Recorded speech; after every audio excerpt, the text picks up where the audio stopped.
శారదా చంద్రమౌళీసం రత్నగర్భగణేశ్వరం శంకరంచ ఋష్యశృంగేశం తుంగాం లోకగురూన్ భజే. ఉభయ జగద్గురువుల యొక్క పాదపద్మాలకి నమస్కారం చేసుకుంటూ, అలాగే నాకు ఈ జ్యోతిష విద్యను నేర్పిన గురువర్యులు జ్యోతిష బ్రహ్మ కీర్తిశేషులు శ్రీ ఈరంకి సూర్యనారాయణమూర్తి గారు, సూర్యశ్రీ దైవజ్ఞి గారి యొక్క పాదపద్మాలకి నమస్కారం చేసుకుంటూ, ఓం శ్రీ మహాగణాధిపతే నమః, శ్రీ గురుభ్యో నమః, హరి ఓం. వీక్షకులందరికీ నమస్కారం.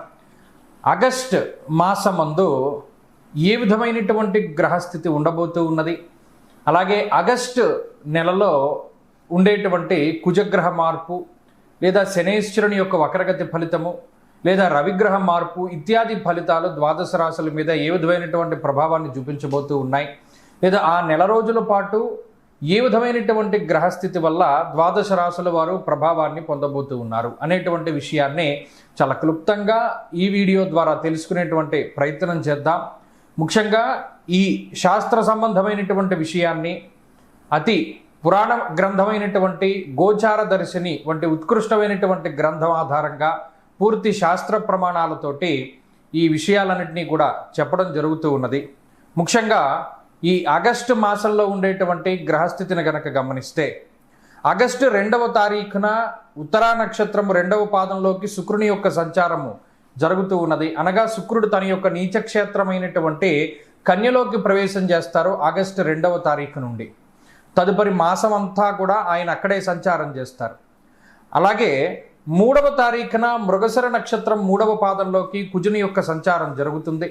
అనగా మిథున రాశిలోకి కుజుని యొక్క సంక్రమణం జరిగి ఆ నెలంతా కూడా కుజుడు అదే రకంగా ఆయన సంక్రమణం చేస్తూ ఉంటారు. అలాగే 18వ తారీఖున సూర్యుని యొక్క మార్పు, ఇప్పటి వరకు కర్కాటక రాశిలోకి ఆయన యొక్క సంచారం సాగింది. 18వ తారీఖున కర్కాటక సంక్రమణాన్ని వదిలిపెట్టి ఆయన సింహరాశిలోకి ఆయన యొక్క సంక్రమణాన్ని ప్రారంభం చేస్తారు. అంటే 18వ తారీఖు నుండి మాసం చివరి వరకు కూడా రవి యొక్క గమనము అనేటువంటిది సింహరాశిలోనే ఉంటుంది.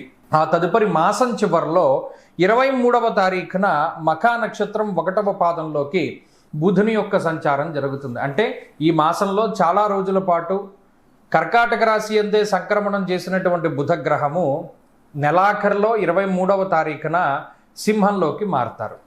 అయితే ఈ మాసంలో గురుడి యొక్క స్థితిగతులన్నీ కూడా కర్కాటక రాశిలోనే ఆయన యొక్క సంక్రమణం సాగుతూ ఉన్నది కాబట్టి ఫలితాలన్నీ కూడా అక్కడి నుండి తీసుకుంటాం. అలాగే శనేశ్వరుని యొక్క స్థితి వక్రగతిలో ఉన్నది. ఆయన మీనరాశి యందు వక్రించి సంచారం చేస్తూ ఉన్నారు. ఆ ఫలితాలను దృష్టిలో పెట్టుకోవాలి.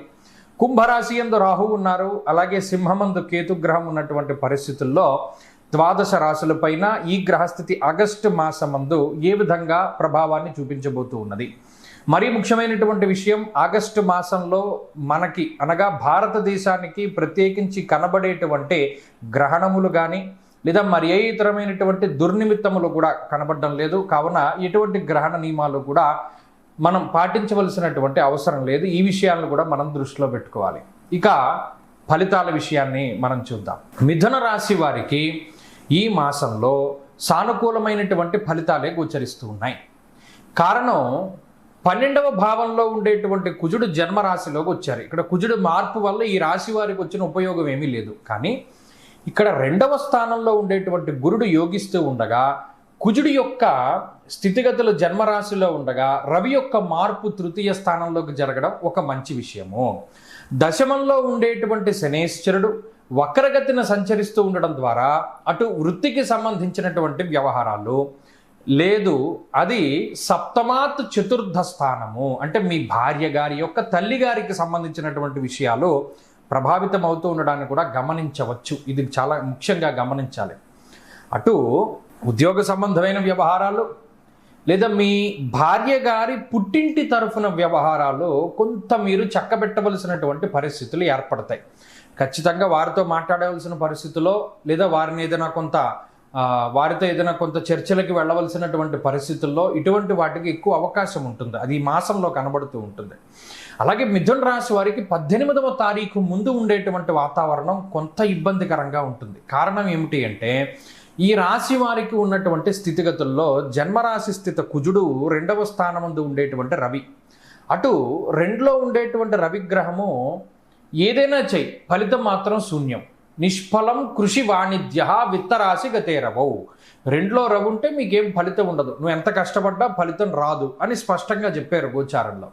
జన్మ కుజుడు యక్షరాక్షస పీడితం. కుజుడు జన్మరాశిలో రాక్షసుడు ఏ విధంగా అయితే పీడిస్తాడో ఆ రకంగా పీడిస్తాడు. అంటే ఎలాగండి అంటే మానసికమైనటువంటి ఆలోచనలు. ఇక్కడ కుజుడు చూడండి ఆలోచనల పరంపరని కురిపిస్తూ ఉంటాడు. అంటే ఎప్పుడు పని చేసే దాని మీద శ్రద్ధ ఉండదు, చేసే దాని మీద శ్రద్ధ లేకపోతే చేసిన పన్నే మళ్ళీ మళ్ళీ చేయవలసి వస్తుంది.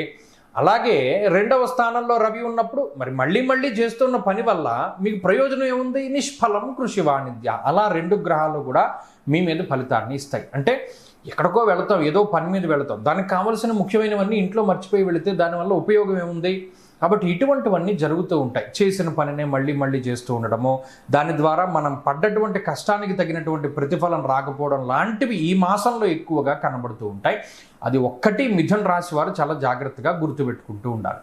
18వ తారీఖు దాటిన తర్వాత ఆరోగ్యం, నిత్య సంతోషం, బంధుమిత్ర సమాగమ, ఒక సపోర్ట్ దొరుకుతూ ఉంటుంది.